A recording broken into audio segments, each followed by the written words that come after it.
বাংলাদেশ কিন্তু এখন একটা বিশাল সৌরশক্তি বিপ্লবের ঠিক মাঝখানে আছে। ফ্যাক্টরির ছাদ থেকে শুরু করে বিশাল খোলা মাঠ পর্যন্ত সব জায়গায় সোলার প্যানেল বসানো হচ্ছে। তো আজকের এই বিশ্লেষণে আমরা খুঁজে বের করার চেষ্টা করব এই যে এত বড় একটা পরিবর্তন, এর পেছনের আসল খেলোয়াড় কারা।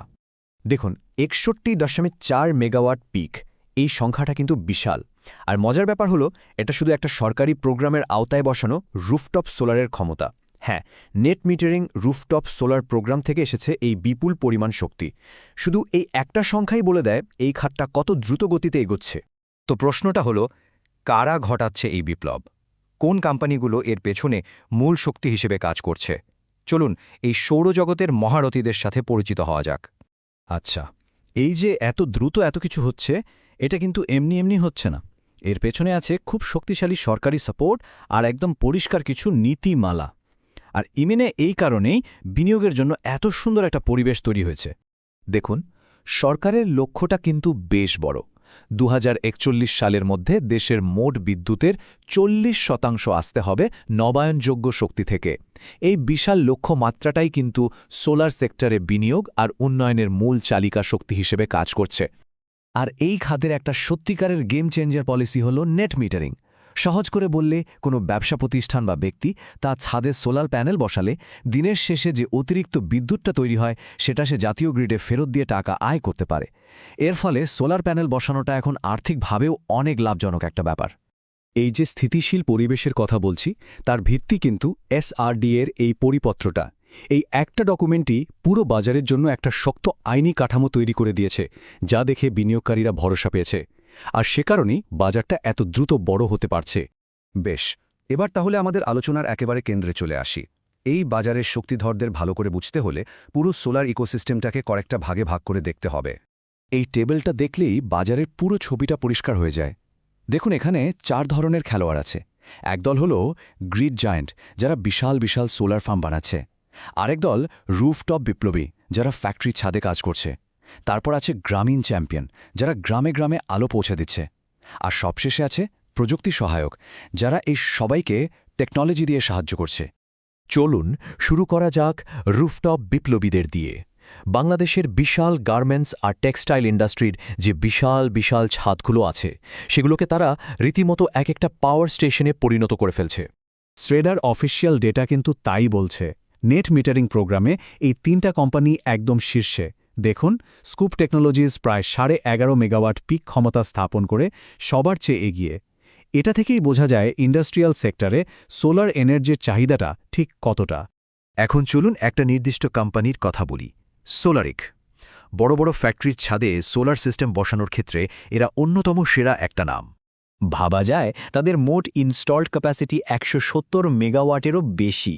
এই একটা সংখ্যাই বলে দেয় বাজারে তাদের প্রভাব কতটা। তারা মূলত বড় বড় শিল্পগ্রুপগুলোকে তাদের বিদ্যুতের খরচ কমাতে সাহায্য করছে।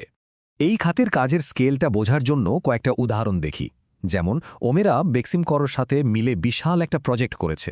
আবার সোলারেক কোরিয়ান ইপিজেডে দেশের অন্যতম বড় একটা রুফটপ প্রজেক্ট বানিয়েছে। আর রহিম আফরোজের মতো পুরনো বিশ্বস্ত কোম্পানিগুলো তো আছেই। আচ্ছা, রুফটপের জগৎ থেকে বেরিয়ে এবার বাজারের দুটো ভিন্ন দিকে তাকানো যাক। একদিকে আছে বিশাল সব পাওয়ার প্ল্যান্ট, আর অন্যদিকে একেবারে প্রত্যন্ত গ্রামের ছোট ছোট বাড়ি। বাংলাদেশের সোলার বাজারটা যে কতটা বৈচিত্র্যময়, সেটা এই তুলনাটা দেখলেই বোঝা যায়। একদিকে শত শত মেগাওয়াটের সোলার পার্ক, যা পুরো দেশের গ্রিডে শক্তি যোগাচ্ছে, আর অন্যদিকে একদম ছোট ছোট সোলার হোম সিস্টেম, যা হয়তো শুধু একটা পরিবারকে আলো দিচ্ছে। দুটোই কিন্তু সমান গুরুত্বপূর্ণ। যারা জাতীয় গ্রিডে সরাসরি বিদ্যুৎ দেয়, তাদের মধ্যে দুটো বড় নাম হল ওরিয়ন পাওয়ার আর জুলস পাওয়ার। ওরিয়নের মোংলা সোলার প্ল্যান্টটা দেশের রিনিউয়েবল এনার্জির লক্ষ্য পূরণে একটা বিশাল মাইলফলক। আর জুলস পাওয়ার তো দেশের প্রথম ইউটিলিটি স্কেল সোলার আইপিপি তৈরি করে একটা নতুন পথই দেখিয়ে দিয়েছে। এবার তাদের কথা বলি, যারা দেশের সবচেয়ে দুর্গম এলাকাগুলোতে আলো পৌঁছে দিচ্ছে। ব্রাইট গ্রিন এনার্জি ফাউন্ডেশন আর গ্রামীণ শক্তির মতো প্রতিষ্ঠানগুলো lakh lakh solar home system বসিয়ে এমন সব জায়গায় বিদ্যুৎ নিয়ে গেছে, যেখানে হয়তো গ্রিডের লাইন পৌঁছানো খুবই কঠিন। এখন একটা দারুণ ইন্টারেস্টিং কনসেপ্ট নিয়ে কথা বলা যাক।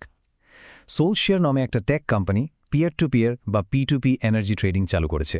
মানে আপনার বাড়িতে সোলার প্যানেল থাকলে আপনার ব্যবহারের পর যে অতিরিক্ত বিদ্যুৎটা থাকবে, সেটা আপনি সরাসরি আপনার প্রতিবেশীর কাছে বিক্রি করে দিতে পারবেন। সিস্টেমটা খুব সহজ। ধরুন একটা বাড়িতে প্রয়োজনের চেয়ে বেশি বিদ্যুৎ তৈরি হলো, সেই অতিরিক্ত বিদ্যুৎটা একটা লোকাল নেটওয়ার্কে চলে যায়। তখন পাশের বাড়ির কারো বিদ্যুৎ লাগলে সে সরাসরি কম দামে এই পরিষ্কার বিদ্যুৎটা কিনে নিতে পারে। এটা শুধু শক্তির অপচয় কমায় না, একটা পুরো ডিজিটাল এনার্জি কমিউনিটি তৈরি করে। আমরা আলোচনার প্রায় শেষের দিকে চলে এসেছি। এখন একটু ভবিষ্যতের দিকে তাকানো যাক। বাংলাদেশের সোলার ইন্ডাস্ট্রির সামনে আর কি নতুন সম্ভাবনা অপেক্ষা করছে? যেই পর্যন্ত যা দেখলাম তাতে একটা জিনিস পরিষ্কার, এই খাতের সাফল্যের আসল রহস্যটা হলো একটা চমৎকার সমন্বয়। একদিকে আছে আমাদের দেশের কোম্পানিগুলোর বাজারের গভীর জ্ঞান, আর অন্যদিকে আছে আন্তর্জাতিক পার্টনারদের সেরা প্রযুক্তি। এই দুটো যখন একসাথে কাজ করে তখনই এত বড় সাফল্য আসে।